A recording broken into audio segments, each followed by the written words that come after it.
Meus irmãos, eu cumprimento a todos com a paz do Senhor, amém? A paz do Senhor Jesus. Só quem está feliz, levanta a mão, dão glória a Deus aí bem alto, irmãos. Boa noite e a paz do Senhor para todos também os que estão acompanhando através da rádio aqui de Macau, a Rádio Boas Novas, e através da internet também, do culto ao vivo.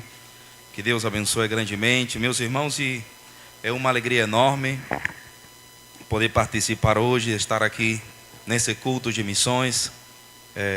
Faz algum tempinho que a gente não vem aqui, né? Eu me lembro que a gente esteve ainda em outros cultos de missões participando, mas sempre uma alegria rever os irmãos daqui de Macau, o querido pastor Hilton, que tinha tanta consideração e carinho por ele. E já acostumou já aí, né?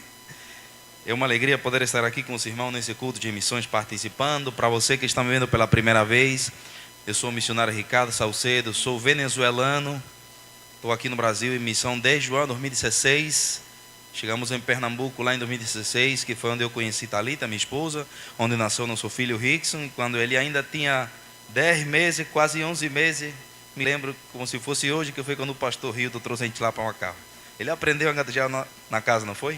Hoje tem 4 anos e estamos aqui servindo a Deus lá na cidade de Mossoró, tendo Mossoró como nossa base missionária de atuação, sempre dando apoio evangelístico missionários no oeste de Potiguar da Iaderne, no sítio, zona rural, sempre indo até aqueles lugares bem carentes onde é preciso levar a semente do Evangelho.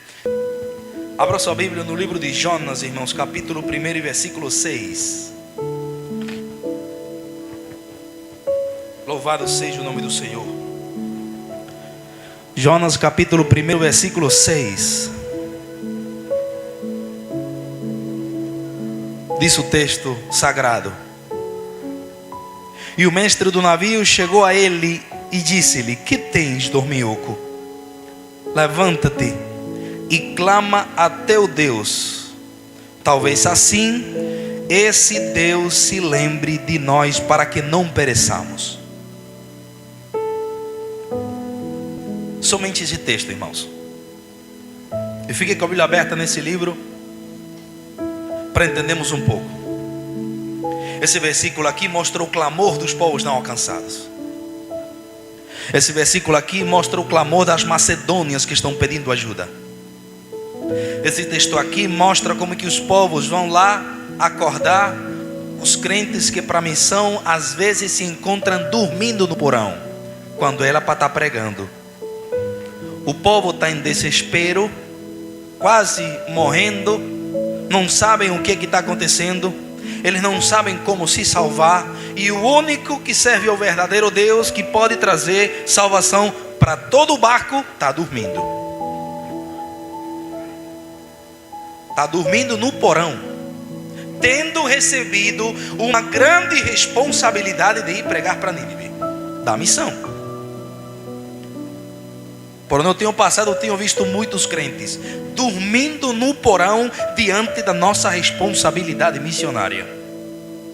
E quem sabe, nessa noite Deus me trouxe aqui para eu descer lá no porão e lhe acordar.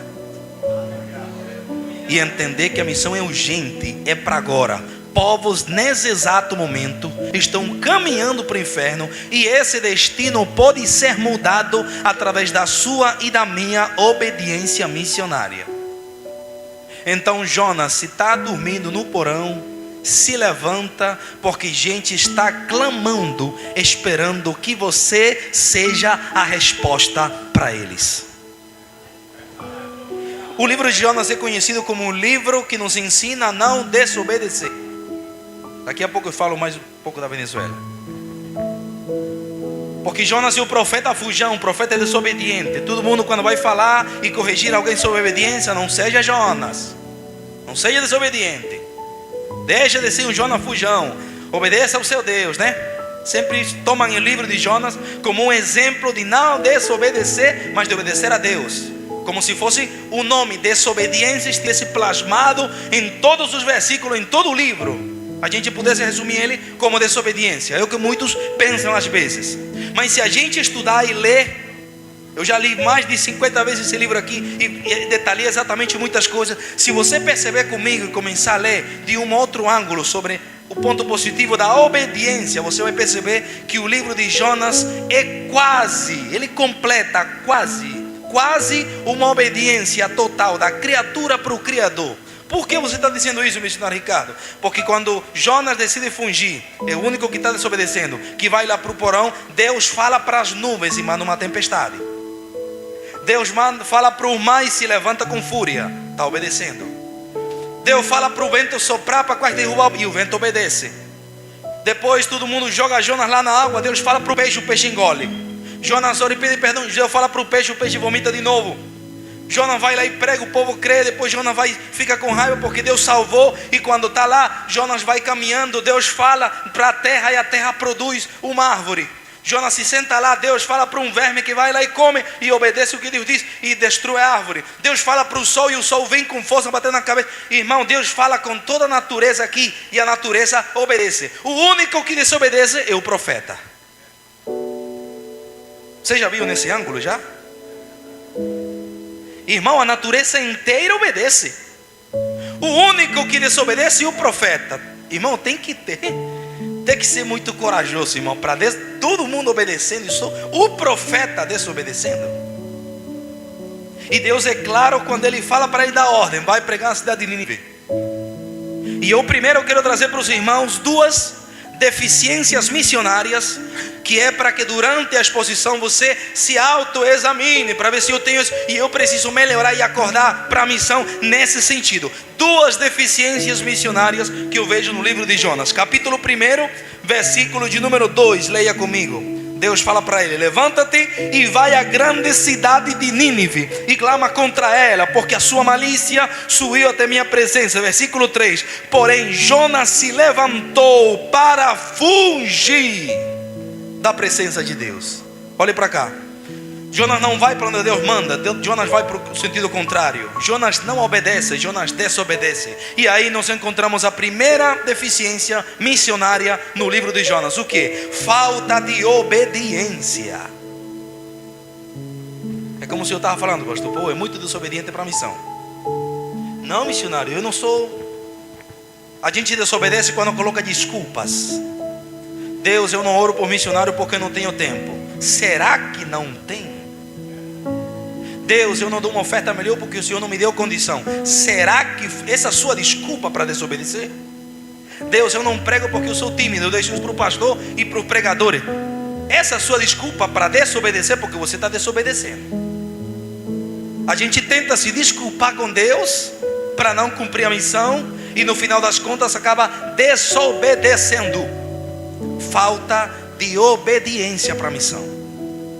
Eu ouvi certa vez um certo missiólogo falar que a ordem missionária ela é tão forte que ela divide a igreja em duas partes: obedientes e desobedientes. E a pergunta nessa noite é: em qual parte me encaixo eu?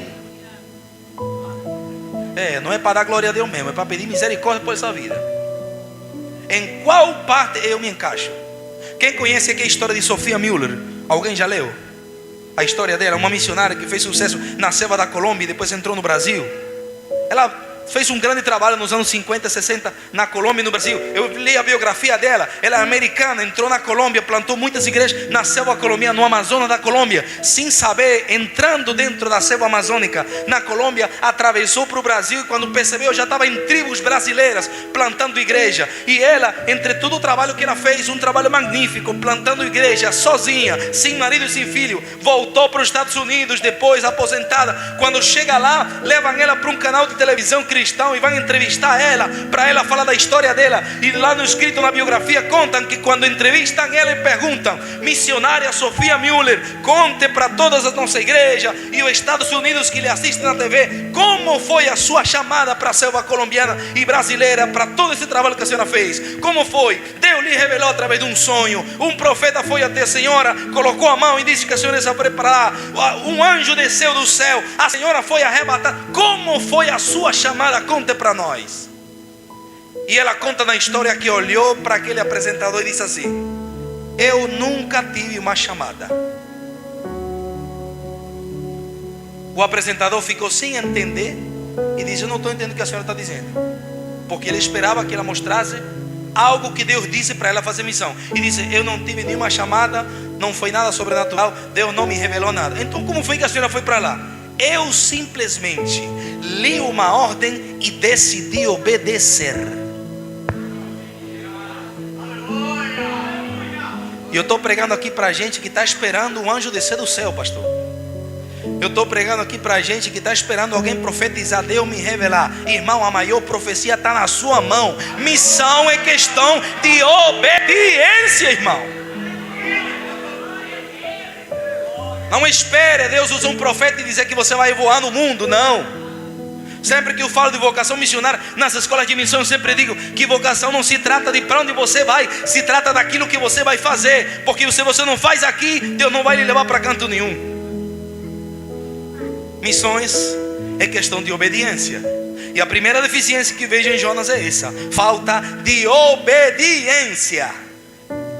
Está acordando, Jonas? A segunda deficiência missionária, capítulo de número 4 e o versículo 1. Acompanha comigo o texto. Mas isso desagradou extremadamente a Jonas, e ele ficou irado e orou ao Senhor e disse: Senhor, não foi esta a minha palavra estando ainda na minha terra? Por isso é que eu me preveni fugindo para Tarse, porque sabia que és Deus compassivo e misericordioso, longânimo e grande em benignidade, e que te arrependes do mal. Olha para cá, irmão.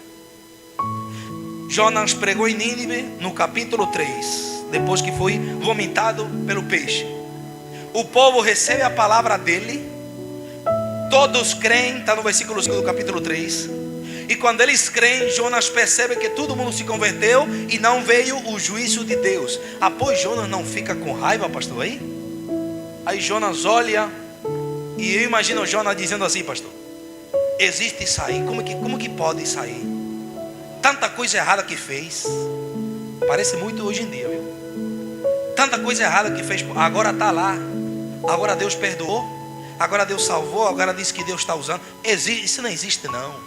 Eu que nasci na igreja, eu que nunca fiz nada errado. Olha, como é possível sair depois de tanta coisa errada que... Não, Jonas olhava para Nínive e falava: como é que Deus vai salvar esse povo? Esse povo fez muita coisa errada, esse povo era muito sanguinário. Os historiadores contam que eles pegavam, matavam as pessoas, penduravam os corpos perto das ruas, indo em direção para gerar medo nos outros, para ninguém atacar eles. E eles eram pessoas muito ruins, que faziam maldade ruim. E Jonas olhava, eles faziam coisa tão errada que eles merecem o juízo de Deus. Jonas queria punição, mas Deus queria salvação.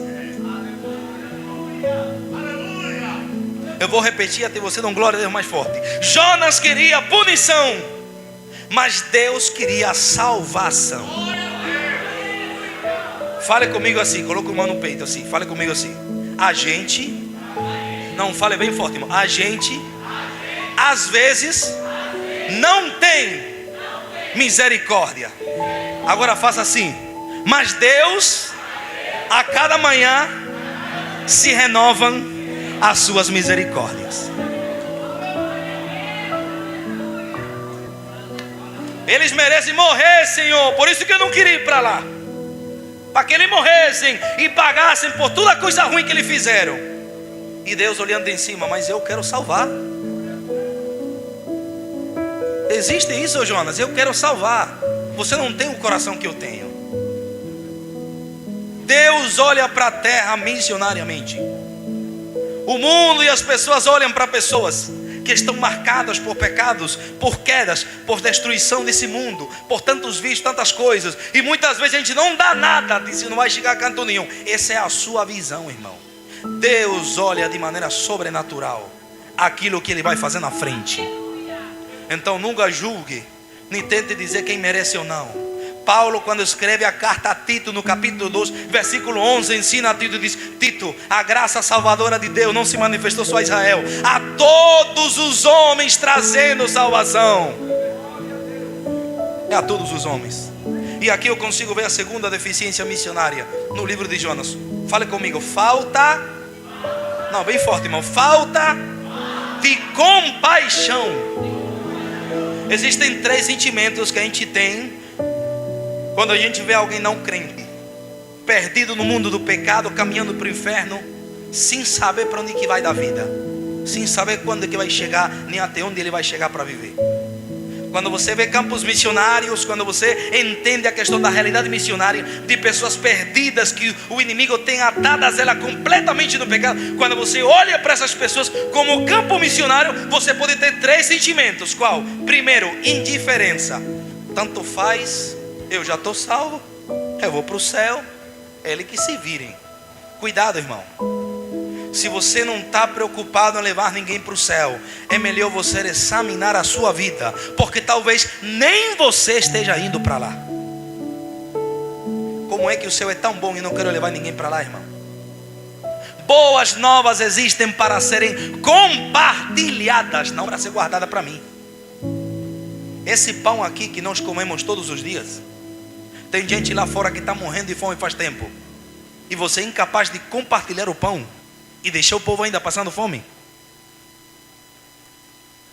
Que Deus tenha misericórdia de nós e acorde o Jonas nessa noite, que eu já estou sentindo que está acordando aqui. Falta de compaixão. Primeiro, indiferença. O primeiro sentimento que você sente. Não sente nada. Vê alguém não crente, deixa para lá. Eu estou na igreja, estou salvo, vou para o céu. Você não se importa com aquele que está caminhando para o inferno. Segundo sentimento, pena. Você até sente alguma coisa, meu Deus, coitado, mas você não faz nada para ajudar aquela pessoa.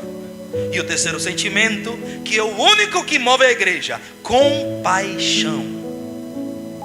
Mateus capítulo 9, versículo 37 e 38. Jesus olhou para os povos quando ele pregava nas aldeias e nas cidades, e ele viu que estavam como ovelhas sem pastor, sem saber o que fazer da vida, sem saber para onde caminhar, sem saber onde achar o caminho do céu. E Jesus olhou para eles com compaixão, teve compaixão deles e olhou para o discípulo e disse assim: a seara é tão grande, mas os trabalhadores são,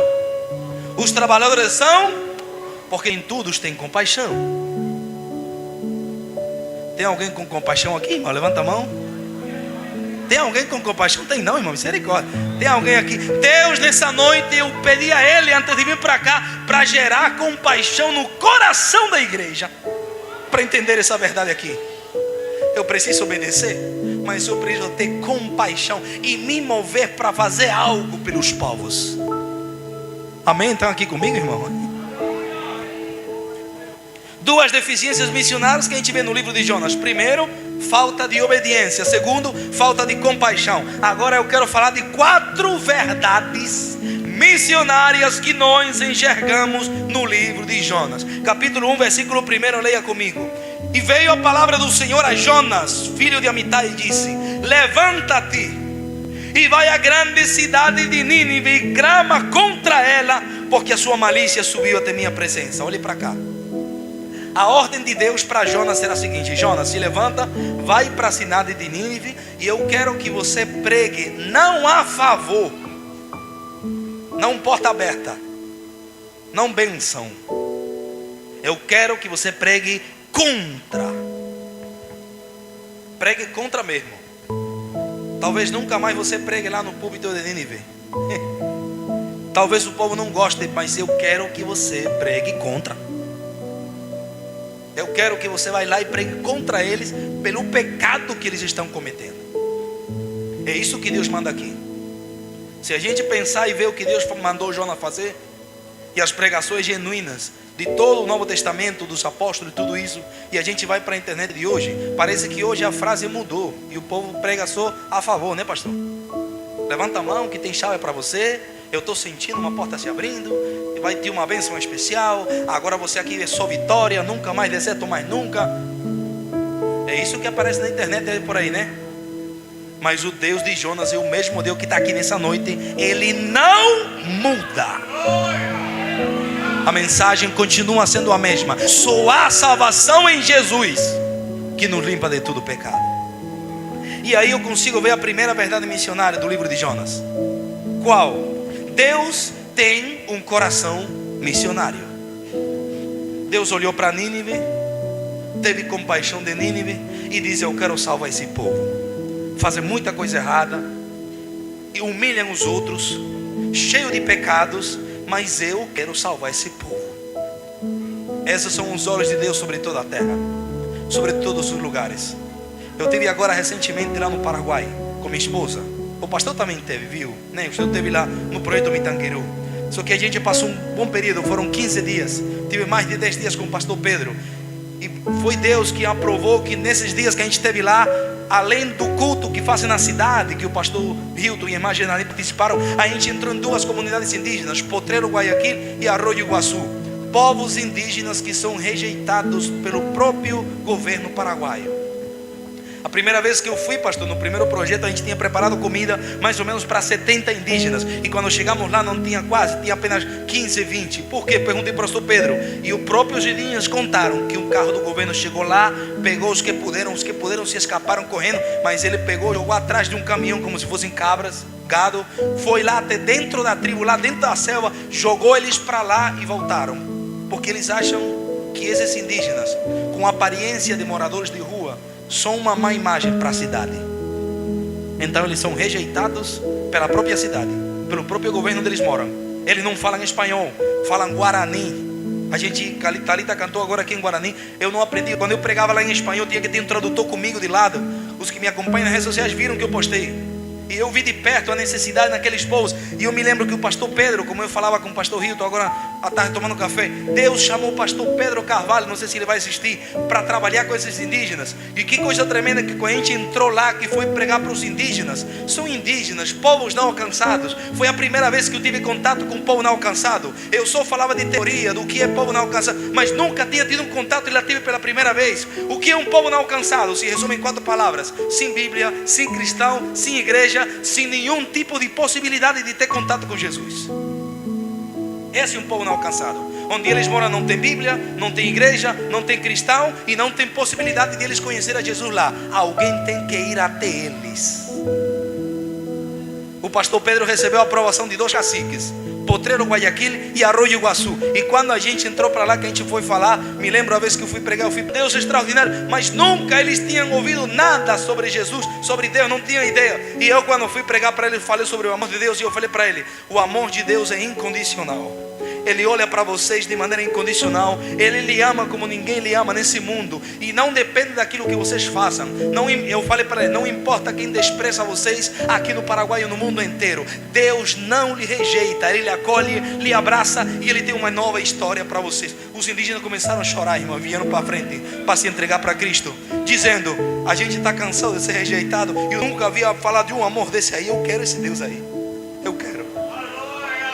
Porque o nosso Deus tem um coração missionário. E aquilo que esse mundo rejeita, Ele chamou, 1 Coríntios capítulo 1, versículo 27 e 28. Ele escolheu as coisas desprezadas desse mundo. O mundo joga de lado. E Jesus enviou o Filho para morrer e dar valor à nossa vida. Alguém está comigo aqui, irmão? Então a primeira verdade é que Deus tem um coração missionário. Missões nasceu no coração de Deus. A obra missionária não é invenção humana, não é nossa, não é minha. Ele colocou na nossa mão. 1 Coríntios capítulo 5, versículo 16 melhor, fala que Deus nos confiou o ministério da reconciliação. E eu gosto da versão que fala confiar. Por quê? Confiar é que eu entrego esse celular a meu filho e falo: Rickson, pega, entregue para sua mãe. Eu estou confiando, viu? Que aqui tem uma mensagem que ela precisa saber sobre alguma coisa da casa. Se ele não entregar, ele vai responder por isso. Deus faz a mesma coisa. Ele pegou uma carta que foi traduzida em todo o mundo, em vários idiomas, entregou para nós e disse: eu quero que você entregue para o mundo, que tem uma mensagem que eles ainda não conhecem e eles precisam conhecer, porque isso aqui vivifica. Não é palavra de sabedoria humana, não é filosofia, não é história e fábula. É palavra que dá vida, que vivifica, que alimenta e que traz a vida ao homem morto nos delitos e pecados, irmãos. Então a carta está na sua mão, entregue a carta. Deus está falando hoje: entregue a carta. Irmão, quando eu entendi essa realidade, no meu país, Venezuela, antes de vir para cá, o pastor Hilton me conheceu, adolescente lá. Tive a alegria de lhe conhecer, de virar um vínculo desde aquela vez. Muitos pastores foram lá, muitos pastores eu conheci, mas Deus decidiu criar um vínculo entre o senhor e eu, porque até hoje eu tinha o pastor Hilton como pai. Queria eu que ele fosse o pastor onde eu estou morando. Pastor, que uma bênção, tanto no lugar onde ele passou, por onde eu vou, todo mundo lhe elogia, pastor. Me pergunta como foi que eu vim. Vocês sabem que eu cheguei aqui em Rio Grande do Norte através que Deus usou esse pastor quando ele me chamou. sendo um Barnabé na minha vida, pastor. Que Deus abençoe, sabe que tem um carinho muito grande. Mas Deus espera que nós façamos algo pelos campos missionários e que entendamos que o coração dele é de missão, e ele nos confiou essa responsabilidade, irmão. Ele confiou a nós e um dia a gente vai dar conta. A segunda verdade missionária, louvado seja o nome do Senhor. Capítulo de número 1, no próprio versículo 2: levanta-te e vai à grande cidade de Nínive e clama contra ela, porque sua malícia subiu até minha presença. Capítulo 3, versículo de número 5: e os homens de Nínive creram em Deus e proclamaram um jejum e vestiram-se de saco, desde o maior até o menor. Olha para cá, Deus manda Jonas pregar, porque o povo está morto nos delitos e pecados, e quando Jonas prega, eles se convertem. Então a segunda verdade missionária que nós aprendemos nesse livro é que o coração dos ninivitas é um campo missionário. Estão comigo? A primeira verdade missionária: Deus tem um coração missionário. A segunda: o coração dos ninivitas é um campo missionário. Quantos ninivitas tem perto de você?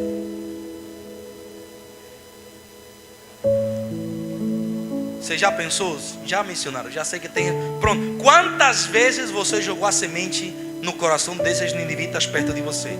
Deus te pergunta hoje. O coração dos ninivitas é um campo missionário. Deus está falando do coração de alguém aqui nessa noite. Ninivitas a diário passam pelo seu lado, com o coração aberto, esperando receber a semente que você tem, e muitas vezes nega. E nessa noite eu oro a Deus para que Deus lhe acorde desse porão, e para que Deus abra os olhos espirituais, para que você consiga enxergar todos os ninivitas que estão perto de você, que precisam receber a semente do evangelho que está na sua mão. O coração dos ninivitas é um campo missionário. A terceira verdade missionária, versículo de número 3 do capítulo 1: porém Jonas se levantou para fugir da presença do Senhor para Tarsis. Olhe para cá. Terceira verdade missionária, eu já estou caminhando para terminar. O coração de Jonas, infelizmente, não era um coração missionário. Quantos Jonas não estão mostrando que não tem um coração missionário, fazendo-se cegos à realidade dos povos e não ouvindo o clamor das macedônias que pedem ajuda? Somos Jonas que não tem um coração missionário. Estão comigo? O coração dos Jonas que não tem um coração missionário, que não ora por missionários, que quando vem para um culto de missão, no lugar de ter em mente que vai fazer missões, ele traz uma oferta como se fosse qualquer culto que vem, pastor. Qualquer coisa. Eu já fui culto de missão que eu vi gente pensando, não, é um culto normal, pega uma oferta aí. Irmão, a oferta de missão é algo diferente, irmão. Você está indo para longe, onde você não consegue com seus pés. E uma coisa eu venho aqui falar em nome de todos os missionários que eu conheço de perto: missionário não é mendigo. Eu vou falar de novo: missionário não é mendigo. Então, pelo amor de Deus, quando você vem ofertar num culto de missão, não faça sentir o missionário como um mendigo jogando uma moeda na porta da porta. Não, Deus quer que a gente dê o nosso melhor, porque Ele deu o melhor dele, que foi o seu filho, para morrer por nós, irmão. Ele deu o seu filho. E a gente, como não tem um coração missionário, não enxerga isso, vê como se fosse qualquer coisa, qualquer culto. E Deus nessa noite está falando com alguém aqui. Não importa se você não dá glória a Deus, se você sair dessa porta aí para fora quando terminar o culto, com a sua consciência pesada, eu estou tranquilo, porque eu sei que a palavra surgiu, o efeito no seu coração. Louvado seja o nome do Senhor. Jonas não tinha um coração missionário. E a última verdade missionária está no capítulo de número 4 e versículo 10. Olha o que diz o texto. E disse o Senhor: tiveste tu compaixão da aboboreira, da qual não trabalhasse, nem fizesse crescer, que numa noite nasceu e na outra noite pereceu. E eu não hei de ter compaixão da grande cidade de Nínive, em que estão mais de 120.000 pessoas que não sabem discernir entre a sua mão direita e a sua mão esquerda, e também dos animais. Olhe para cá, irmão. Jonas começa a reclamar porque a árvore morreu, e Deus falou: agora você vai ter compaixão das coisas e não das pessoas, Jonas. Um sinal de quem não tem coração missionário é isso aí, pastor. Dá valor às coisas, tem compaixão das coisas, mas das pessoas não. Está acordando, Jonas? Deus se importa com as pessoas e não com as coisas. Está mostrando para Jonas aqui. Jonas, você teve compaixão de uma árvore insignificante, que uma coisa qualquer. E eu não vou ter compaixão das pessoas, das mais de 20.000 pessoas que estão lá, todos os habitantes de Nínive. Não vou ter compaixão. Veja o que você está tendo tudo invertido, Jonas. Deus se importa com as pessoas e não com as coisas. E aqui eu me lembrei do que eu li do livro Fé, Visão e Destino Profético, do querido missionário José Satírio dos Santos. Não sei se alguém já leu esse livro. Alguém já leu? Fé, Destino Profético, do pastor José Satírio dos Santos. Ele é missionário na Cúcuta hoje, na Colômbia. Ele conta no livro quando ele estava construindo aquele grande complexo Centro Cristão Cúcuta. Tem TV, tem rádio, tem escola, tem um mundo. Irmão, parece um estádio aquilo que ele construiu. Deus abençoou tremendamente aquele missionário. E ele conta que quando ele estava construindo o complexo, que estava pela metade, todo mundo emocionado, todo mundo já com empolgação, estava pela metade. E um dia ele orando, agradecendo a Deus pela provisão para o projeto, ele conta que Deus falou para ele na casa dele numa oração: Satírio, para agora a construção, e eu quero que você vá até Butão, no coração da Ásia, porque tem um povo que está clamando lá e está caminhando para o inferno, o Nínive, e eu quero que você vá lá até eles. Pastor Satírio conta que ele se ajoelhou e começou a orar: Senhor, mas eu estou construindo, Pai, está pela metade, se eu ir para lá vou perder muito, não vai ser rápido. O pessoal está tão animado, eles vão desanimar. Quem passar na frente e ver tudo parado vai começar a falar mal: olha aí, o pastor nem terminou, que pastor é esse? Aí ele começou a se justificar e falar para Deus talvez mudar de opinião. E ele disse que ele ouviu a voz de Deus bradando no coração dele e disse assim: meu filho Jesus não morreu na cruz por tijolos.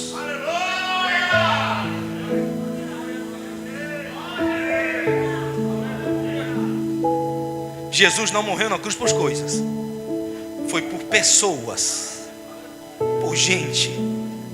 Porque o que Pedro diz no capítulo 3 do seu segundo livro: Deus não quer que ninguém pereça. O Deus que tem um coração missionário não quer que ninguém pereça, irmãos. Ele deseja que todos procedam ao arrependimento. E você tem esse desejo também, meus irmãos. Esse é o nosso Deus missionário que nos alcançou. Um dia eu estava lá perdido na Venezuela, sem saber de Jesus, minha família, minha avó. E por uma família que saiu daqui do Brasil, foi para lá. Hoje eu estou aqui, irmãos. Eu era um campo missionário, eu não conhecia nada. E eu sei o que está lá. Vale a pena fazer missões, irmãos. Vale a pena. E aqui nós vemos a quarta verdade missionária que Deus ensina para Jonas. Jonas. A primeira é: Deus tem um coração missionário. A segunda é: o coração dos ninivitas é um campo missionário. A terceira é: Jonas não tinha um coração missionário. E a quarta, Deus tenta explicar para Jonas e resume nessas palavras, em outras frases, dizendo: Jonas, eu quero que você tenha o sentimento que eu tenho. Deus quer que Jonas tenha um coração missionário. A igreja pode ficar em pé, pastor? Fiquem bem neste momento, irmãos, que eu vou encerrar agora. Deus tem um coração missionário.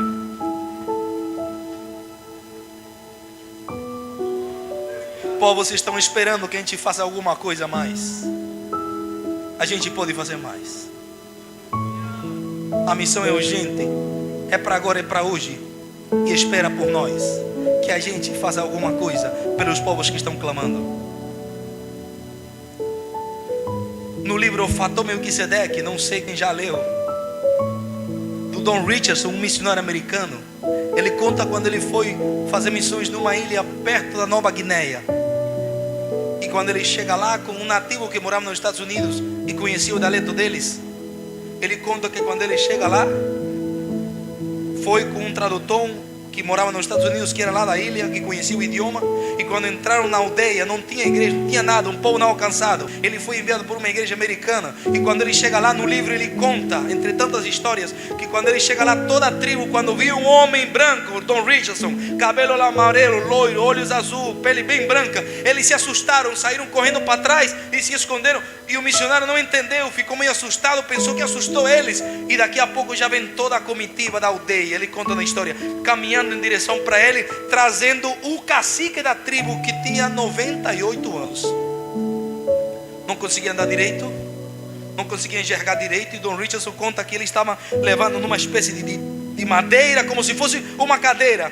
E o cacique, tudo velho, com o cabelo branco, a barba bem branca, ficou até perto dele, pegou no missionário Don Richardson, aproximou bem para ver se era pele branca. E quando ele viu que era um homem branco, começou a chorar e todos começaram a gritar. O missionário não entendia nada. E o cacique da tribo começou a falar. E o tradutor começou a traduzir para Don Richardson. E o cacique falou as seguintes palavras para o missionário: querido estrangeiro, faz 10 anos atrás eu tive um sonho com o nosso Deus Sol. Porque nós aqui na tribo adoramos o Deus Sol, oferecemos sacrifício ao nosso Deus Sol e cantamos louvores ao nosso Deus Sol. Ele é nosso Deus, que está alegre com a gente no dia e à noite está irado por causa dos nossos pecados e se esconde. Era o entendimento deles. Ele disse: eu tive um sonho com o nosso Deus Sol. Quando eu vi que o Sol se aproximava de mim, ficava bem claro e claro e claro. De repente eu não ouvia nada e eu ouvia uma voz sair daquela luz que falava para mim assim: um dia na sua tribo vai vir um homem branco, trazendo um livro preto nas suas mãos, e vai contar para todos vocês uma verdade que vocês não conhecem ainda. Na história, Don Richardson conta que o cacique começou a chorar e disse para ele assim: querido estrangeiro, faz 10 anos que nós estamos lhe esperando aqui. Por favor, abra esse livro e nos conte a verdade, que eu pensei que eu ia morrer e o Senhor não ia vir aqui. Nós estávamos te esperando, queremos conhecer essa verdade. Fala para nós, compartilha conosco.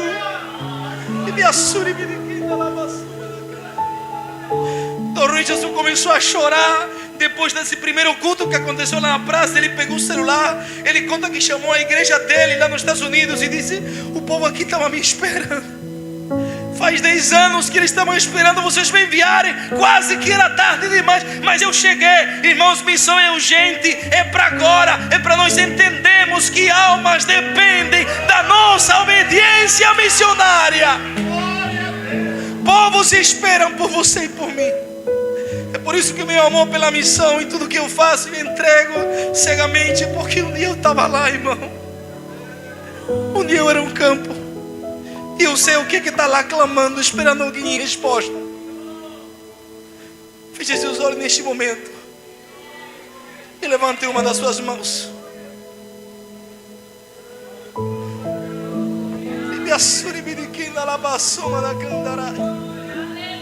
Eu posso ver nessa noite o que Isaías viu no capítulo 6. O céu aberto aqui em Macau e Deus bradando de em cima. E agora, quem há de ir por nós? E Deus espera alguém nessa noite que diga: Senhor, eis-me aqui, Pai. Eu posso ser o menos indicado, eu posso saber menos, eu posso não ser que se encaixe, eu posso não ter recurso, eu posso não ter tempo, mas eis-me aqui, meu Pai. Deus eterno, Pai do céu, Senhor. Jesus, eu falei tudo que o Senhor mandou entregar a Deus. Agora eu te peço, Pai, que o Senhor cumpra a sua palavra. E que nessa noite confirme. Acorda os Jonas que estão no porão e faz acender a chama missionária no coração do povo de Macau nessa noite. Esse não é mais um culto de missão, é um encontro de missão entre o Deus deles da missão e o seu povo. Confirma, Pai. Faz arder agora a chama no coração do teu povo. Faz arder, meu Pai, que possamos entender a urgência, Deus, da missão. Queima, que o teu fogo da missão possa arder e possamos fazer mais pela missão, Deus, em nome de Jesus. Meu amado filho do coração, Ricardo Sacildo e a sua esposa, a irmã Thalita. Esse homem, ele acertou na loteria. Veio para o Brasil, encontrou a sua costela e tem dado muito certo. Quem vê Ricardo, vê Thalita. Quem vê Thalita, vê Ricardo. E agora, quem vê Ricardo e Thalita, vê Rickson, missionário. Então, Deus abençoe. Esse casal eu quero muito bem. Eles deviam estar morando aqui em Macau. Eles queriam vir para cá. Foi assim ou não foi? E eu não gostaria muito que ele tivesse. Eu precisava muito dele aqui, mas eu não tinha condições de mantê-los aqui. Aí eu pedi a eles: fiquem em Mossoró, porque é um centro maior. Lá você vai se estender pelo estado, vai ficar conhecido no estado, e Deus vai abrir as portas. E tem sido assim. Hoje ele é conhecido em todo o estado como um missionário, e Deus tem usado ele de várias maneiras. Então tem saído pregando o evangelho, tem um programa na rádio em Mossoró, até na televisão, a irmã Thalita trabalha lá também. Então eu fico muito feliz. Se eu pudesse, o meu missionário vai enviar, era você. E não tem nem medo de que Deus não abençoaria, porque eles têm chamada para fazer a obra de Deus. Mas quem sabe, se um dia eu não estarei com condições de enviá-los.